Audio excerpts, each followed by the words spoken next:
দ্বীপের পশ্চিম পাশে একটি জঙ্গল রয়েছে, একটি রহস্যময় জঙ্গল। এই জঙ্গলটি পৃথিবীর কোনো মানচিত্রেই নেই। সেখানে কি রহস্য লুকিয়ে আছে তা কেউ জানে না। সেখানে যারা যায় আজ পর্যন্ত তারা কেউ ফিরে আসেনি। গল্পটা বোঝার জন্য তোমাকে পুরো ভিডিওটা দেখতে হবে। গল্প শুরু হয় একটি রহস্যময় জঙ্গলে। এই জঙ্গলে আটকে পড়া একজন ব্যক্তি পালানোর চেষ্টা করছিল। দিক বোঝা মুশকিল, তাই সূর্যের দিকে তাকিয়ে সামনের দিকে এগিয়ে যাচ্ছিল। কিন্তু প্রায় সন্ধ্যা হয়ে গেছে। প্রাণীহীন জঙ্গলে সাইনবোর্ড দেখা গেছে। সূর্য অস্ত যাওয়ার পরও এই লোক সামনে এগিয়ে যাচ্ছিল, কিন্তু ভয় তার মুখে স্পষ্ট দেখা যাচ্ছিল। বারবার সে একই সাইনবোর্ডের কাছে পৌঁছে যাচ্ছে, যেটা সে সবেমাত্র পার করেছে, যার মানে সে একই জায়গায় বারবার ঘুরছে। অন্ধকার হওয়ার আগে সব পাখি গাছ থেকে উড়ে চলে যায়। এই লোক বুঝতে পারে সে এখন জঙ্গল থেকে পালাতে পারবে না, থাকার জন্য কোনো জায়গা নেই, তাই সে গাছের উপরে উঠতে লাগে। কিন্তু দুর্ভাগ্যবশত সে উপর থেকে নিচে পড়ে যায়। এখন অন্ধকার ছিল।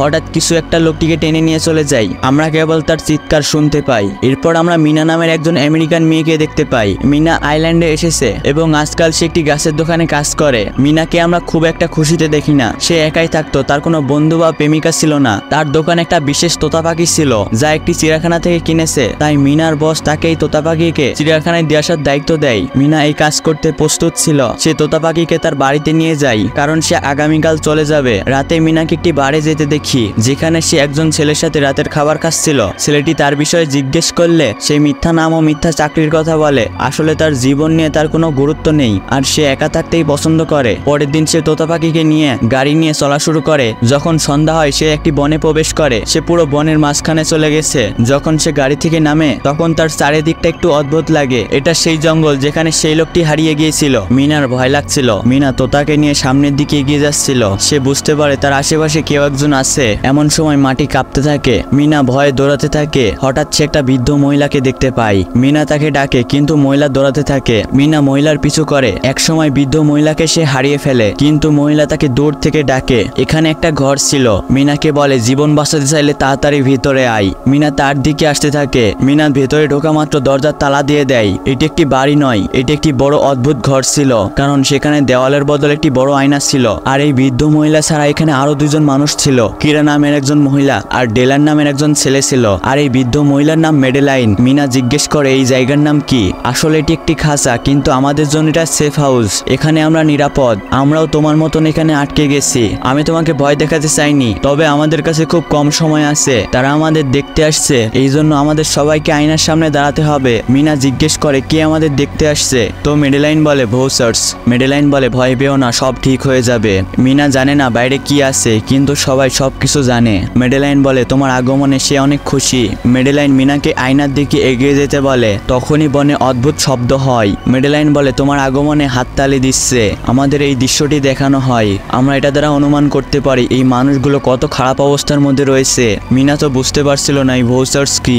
রাত পার হয়, এরা এখন খাঁচা থেকে বের হতে পারবে। এই ভোসার্স শুধু রাতে বের হয়। মিনা এখান থেকে যেতে শুরু করে। ডেলান বলে এটা ভালো বুদ্ধি না, তুমি জঙ্গলে হারিয়ে যাবে, আর রাত হওয়ার আগেই খাঁচার মধ্যে ফিরে আসতে হয়। মিনা তাদের কথা না শুনে পাখিকে নিয়ে সামনের দিকে এগিয়ে যেতে থাকে, কিন্তু সেও একই চিহ্ন দেখতে পায়, পয়েন্ট অফ নো রিটার্ন। সে সূর্যকে দিক করে হাঁটতেছিল, কিন্তু সে বন থেকে বেরোতে পারছিল না। দুর্ভাগ্যবশত তাকে ফিরে আসতে হয়। মেডেলাইন তাকে সাহস দেয়। সে একা নয়, এখান থেকে বের হওয়ার চেষ্টা করেনি। আমরা সবাই এখান থেকে বের হওয়ার চেষ্টা করেছিলাম, কিন্তু পারিনি। এই জঙ্গল আত্মাকে আকর্ষণ করে এবং অদ্ভুত জিনিস দেখায়। এই জঙ্গল তোমাকে পাগল বানাতে পারে, তাই আমাদের সাথে থাকো।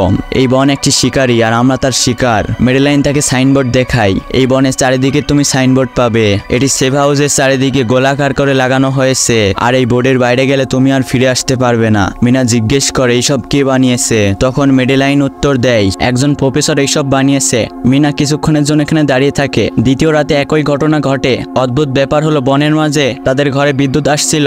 মেডেলিন অনেক দিন ধরে এখানে ছিল। কিরা এবং ডেনিয়াল এখানে আসা মাত্র কয়েক মাস হয়েছে। রাতে ভোসার্সের ভয় ছিল, কিন্তু দিনের বেলা তাদের স্বাভাবিকভাবে দিন কাটতো।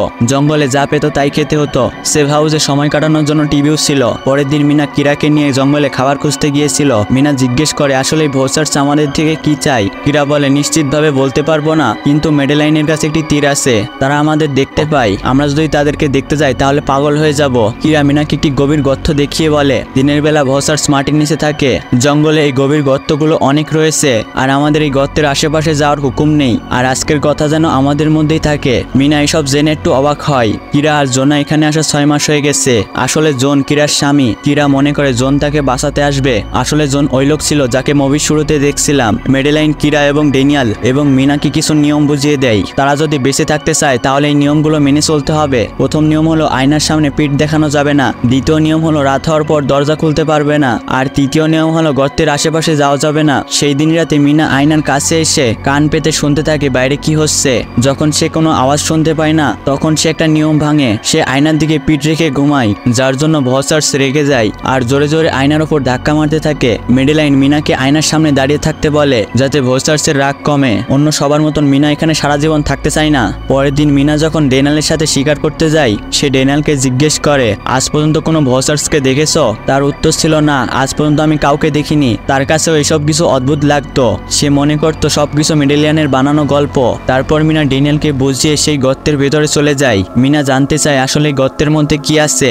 গর্তে মিনা মানুষের ব্যবহৃত কিছু জিনিস পায়। যারা এই জঙ্গলে আটকে পড়েছিল তাদের এইসব জিনিস হতে পারে। সেখানে একটি ক্যামেরা ও সাইকেল ছিল।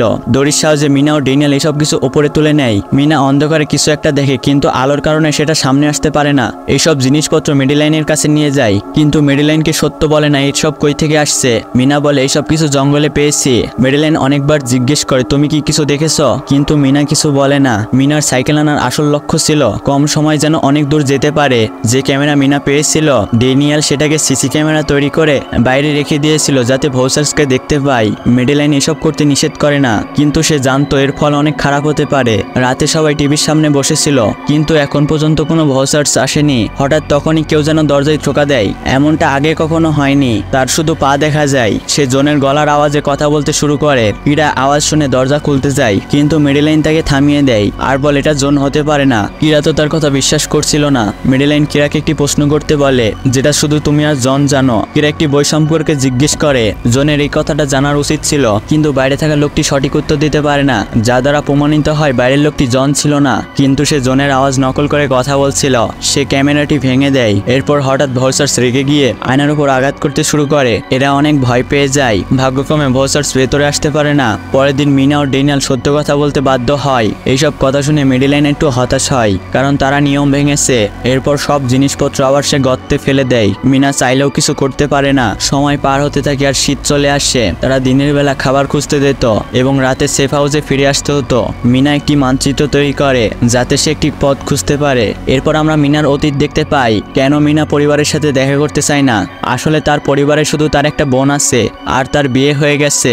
মিনা যখন ছোট ছিল তখন তার ভুলের কারণে তার মায়ের গাড়ি দুর্ঘটনায় তার মা মারা যায়, যার জন্য সেই 15 বছর আগের আফসোস থেকে বের হয়ে আসতে পারেনি। আর এই কারণে সে সারাক্ষণ চুপচাপ থাকতো। কিরা জনের আশা ছেড়ে দেয়। সে বুঝতে পেরেছিল জন মারা গেছে। একদিন সে গর্তের কাছে গিয়ে আত্মহত্যা করার চেষ্টা করে কিন্তু মিনা তাকে থামায়। সেদিন মেডেলাইনের সাথে ড্যানিয়েলের ঝগড়া হয়। আসলে তারা ঠিকমতো খাবার পাচ্ছিল না, তাই তাদের মানসিক শক্তি হারিয়ে ফেলেছে। ড্যানিয়েল কিরাকে নিয়ে সেফ হাউসে চলে আসে। ড্যানিয়েল দরজা আটকে দেয়। মেডেলাইন ও মিনা বাইরে ছিল। একটু পরে রাত হয়ে আসে। এরা দুজন ড্যানিয়েলকে অনেক রিকোয়েস্ট করে সেফ হাউসে ঢুকতে দেওয়ার জন্য কিন্তু সে দরজা খুলে না। বাধ্য হয়ে মেডেলাইন ও মিনা একটি ভাঙা গাছের নিচে লুকিয়ে পড়ে। অন্ধকার হওয়ার সাথে সাথে ভসার্স আসতে লাগে। প্রথমবার মিনা আলোতে লম্বা বিশাল বড় ভসার্সকে দেখতে পায়। ভসার্স যখন জানতে পারে মিনা ও মেডেলাইন সেফ হাউসে নেই তাই তারা মিনা ও মেডেলাইনকে জঙ্গলে খুঁজতে শুরু করে। মিনা ও মেডেলাইন সুযোগ খুঁজে দরজার কাছে আসে এবং কোনোভাবে ড্যানিয়েলকে বুঝিয়ে তারা সেফ হাউসের ভেতরে চলে আসে। মেডেলাইন ড্যানিয়েলের উপর রেগেছিল কিন্তু তারা বেশ কিছু রুলস ভেঙেছে। তাই মেডেলাইন সবাইকে বলে আমি তোমাদের কাছে একটি কথা গোপন রেখেছিলাম। মেডেলাইন বলে আমি পুরনো মেটালজি বই পড়ার সময় এখানে আটকে পড়েছি। আমি এমন জিনিস খুঁজছিলাম যেটা গল্পতে লেখা থাকে যেগুলো কেউ অ্যাঞ্জেল বা পরি বলে ডাকে। এই বনে এসে জানতে পারি এই ভসার্সগুলো আসলে দানব। আমি জঙ্গলে এদেরকে দেখেছিলাম। এই দানবগুলো তাদের রূপ পরিবর্তন করতে পারে। আমি যাকে দেখছিলাম সে আমার মতনই দেখতে ছিল, কেবল তার মুখটাই অদ্ভুত ছিল। আসলে তারা শিখছে, আমাদেরকে কপি করছে। এই জন্য সেই দানবগুলো রাতে আমাদেরকে দেখতে আসছে যাতে তারা আমাদেরকে অনুকরণ করতে পারে, আমাদের নকল করতে পারে। তারা আমাদের মতন হতে চায়। হঠাৎ বাইরে থেকে আওয়াজ শুনতে পাই। একদম মানুষের মতন কথা বলছিল। তারা ভেতরে আসতে চাই। লোহার শক্তিশালী দরজার কারণে আসতে পারছিল না কিন্তু লোহার দরজা তাদেরকে বেশিক্ষণ আটকে রাখতে পারে না। তারা খুব শক্তিশালী। একটা সময় ডেলান মেঝেতে কিছু একটা লক্ষ্য করে। এই মেঝেতে একটি বাংকারের গেট ছিল। সবাই বাংকারের ভেতরে চলে যায়। তারা জানে না এই বাংকার বহু বছর ধরে এখানে রয়েছে। এই বাংকারের ভেতরে অনেক খাবার ও প্রচুর জিনিস ছিল।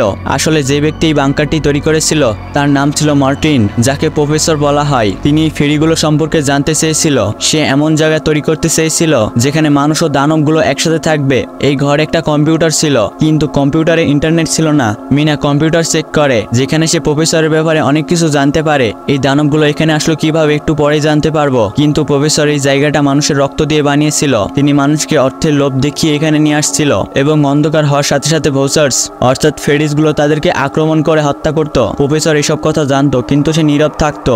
প্রফেসরকে এই ফেরির দলের মধ্যে থেকে আলাদা একজন ফেরি সে প্রফেসরকে এখানে নিয়ে আসে, কিন্তু ধীরে ধীরে তাদের মধ্যে বিক্ষোভ হয়ে যায়।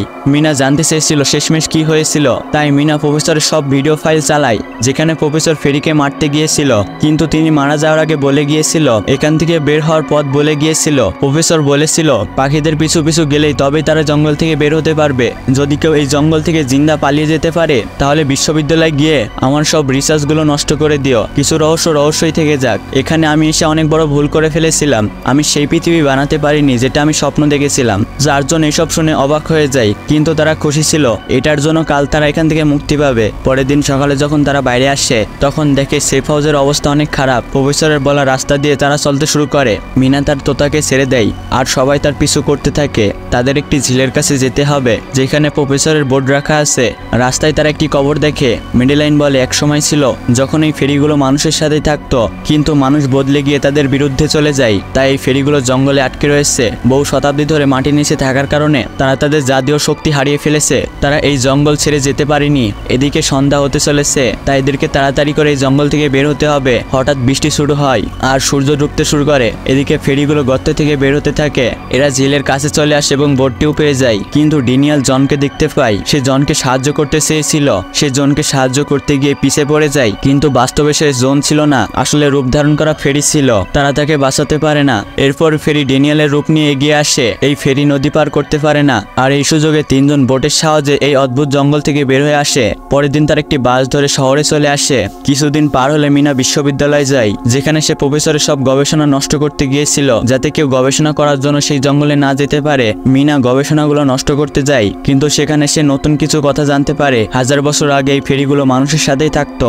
তারা একে অপরকে দেখাশোনা করত, আর ফেরি আর মানুষের মিলনে বাচ্চাও হয়। এখানে মিনা একটা ছবি পায়। মিনা জানতে পেরেছিল প্রফেসরের স্ত্রী মেডেলাইন ছিল। এই তথ্য জানার জন্য কিরার কাছে আসে। আসলে প্রফেসরের স্ত্রী মেডেলাইন অনেক আগেই ক্যান্সারের রোগে মারা গিয়েছিল। তখন প্রফেসর রূপ বদলকারী ফেরির সম্পর্কে জানতে পারে। তারপর সে স্ত্রীর সাথে থাকার জন্য এইসব তৈরি করেছিল। এর মানে এখানে যে মেডেলাইন ছিল তারা মানুষ ছিল না, কিন্তু হাফ বিড ছিলেন, অর্থাৎ অর্ধেক ফেরি এবং অর্ধেক মানুষ ছিল। সবসময় সে ওখানেই থাকতো। একমাত্র মেডেলাইনই ছিল যে কিনা জঙ্গল থেকে বেরিয়ে আসতে পারত। কিন্তু কিছু সময় পর মিনা জানতে পারে যে কিরার সাথে কথা বলছিল সে মেডেলাইন ছিল। মেডেলাইন কিরার রূপ নিয়েছে, আর আসল কিরাকে মেডেলাইন মেরে অজ্ঞান করে দিয়েছে। আর এখন সে মিনাকেও হত্যা করতে চলেছে যাতে তার গোপনীয়তা গোপনেই থাকুক। মেডেলাইন বলে জঙ্গলের ফেরিগুলো সবাই আমাকে অদ্ভুত বলে ডাকতো। আমি একমাত্র ফেরি ছিলাম যে দিনের বেলাও বের হতে পারতাম। তারা আমার আলাদা হওয়া পছন্দ করেনি, তারা আমাকে তাড়িয়ে দিয়েছে। কিন্তু মিনা তাকে সত্যি বলে দেয় তুমি আলাদা নও, তুমি সব থেকে বেশি স্পেশাল। মানে সে হাফ ফেরি হাফ মানুষ। এই কথা মেডেলাইন আগে জানতো না। মানে ফেরি ও মানুষের মিলনে বাচ্চাও ছিল। মিনা বলে এই কথা আমি কাউকে বলবো না। মেডেলাইন এসব জানতে পারলে তার শক্তি ফিরে আসে এবং সে মিনাকে জীবিত রেখে চলে যায়। এরপর কিছুদিন পর মিনাকে দেখতে পাই। মিনা তার বোনের সাথেই ছিল, কারণ জঙ্গলের ঘটনার পর মিনা পুরো বদলে গেছে। মিনা তার বোনকে মেডেলাইনের ব্যাপারে বলে। মেডেলাইন আজও আমার পিছু করে, যাকে আমি ছোট বাচ্চার রূপে দেখি। মিনার বোন সাহস দিয়ে বলে সব ঠিক হয়ে যাবে। সব শেষে আমরা একটা বাচ্চাকে দেখি। আসলে সে মেডেলাইন ছিল যে মানুষের রূপ ধরে পৃথিবীতে রয়ে গেছে। তো বন্ধুরা, আজকের মুভিটা তোমাদের কেমন লেগেছে অবশ্যই কমেন্ট করে বলবা। আর এমনই মজাদার ভিডিও দেখতে হলে উপরের ভিডিওটা তোমার জন্য।